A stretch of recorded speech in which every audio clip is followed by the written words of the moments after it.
Kerry Buchannan is a full-time carer for a family member. Other than that, she spends most of her time writing, wishing she was writing, sailing, wishing she was sailing, or cleaning up after a menagerie of animals and humans. And I notice she isn't wishing that she's doing that. She says the humans are messier, and I would well believe it. She writes science fiction, fantasy, and crime.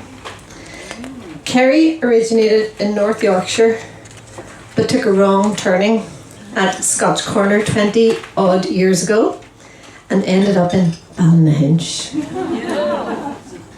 It says County Down here, but I think everybody knows where Ballynahinch is. Kerry is reading The Ages of Nan.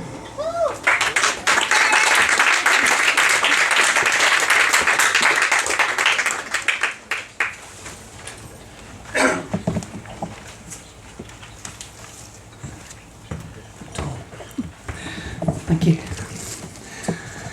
The Ages of Nan. Eileen tucked a towel around the old lady's neck and then lowered the hairdryer and slid a magazine onto Nan's knee. There you go, love. I'll be back to check on you after Mrs. Grayson's roots. Nan nodded and smiled. She hadn't a clue what the girl was saying. The magazine lay unheeded on her lap, a misty white blur through cataract she'd been keeping secret from everyone. She closed her eyes and sank through the clattering of scissors and the waft of the dryer deep into dreams. Easter 1941, Belfast High Street. Her throat burned from breathing clouds of brick dust as another wall toppled and fell, shaking the earth. Men tried to dig out survivors, hoarse voices rising in panic, and somewhere a siren wailed. Out of the dust haze walked a girl, dressed in shining white, with flowers clustered in her flame-red hair like the Queen of the May. Her bare feet seemed to feel no pain as she from the smoking timbers, and her steps were light and sure. Nan touched her own head, feeling tight curls and hairpins, but she still remembered the weight of that long chestnut mane tumbling down her back. The girl held out a hand. "Hello, Nan." With an effort, Nan found her voice. "Am I dead?" Younger Nan smiled. "No, you're just dreaming, love. Would you care for a journey?" Their fingers met. Nan gasped as her feet left the ground, Belfast's smoking ruins fading away below them. A fleet of Sunderland flying boats lay moored on Loch Ney in the lee of Ram's Island. White wakes formed arrowheads as tenders raced out to carry crew and supplies to them, and Nan's heart began to flutter in anticipation. They floated to earth like thistledown near the village of Ardbow. Cahill's family farm had been just over that hedge, where a small army of Air Force workers were flattening the walls of his cottage to make way for a new airfield. She tried to take a breath, but her lungs weren't working. There he was.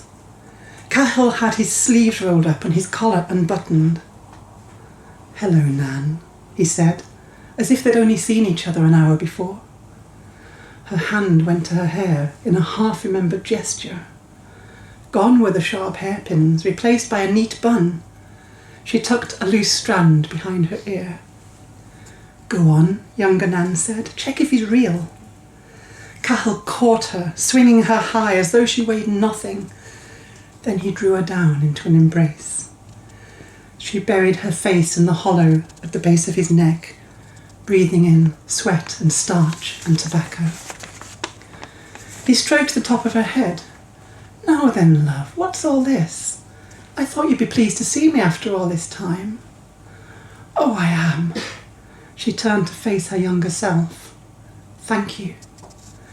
Younger Nan gave her a smile that seemed now just a little tired, and streaks of grey had appeared in her glorious hair. "We haven't finished yet, my dear."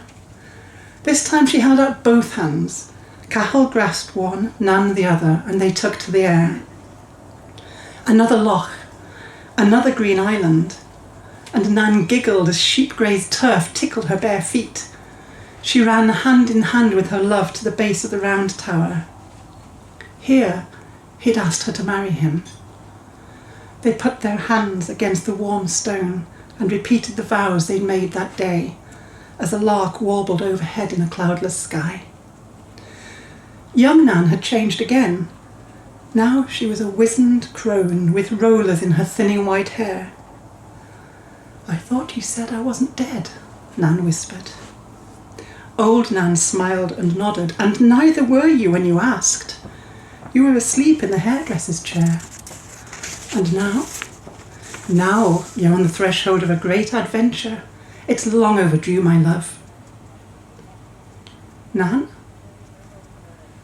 Eileen touched the old lady on her shoulder. "I've made you a nice cup of tea." Nan didn't wake, so Eileen lifted the dryer out of the way and crouched down in front of her. The old lady's face wore a soft smile, making her seem younger than her 93 years. "Well, you poor dear," Eileen said. "You deserve your rest." She took the wrinkled hand in hers and stroked it. "And it looks like you went on the wings of a lovely dream."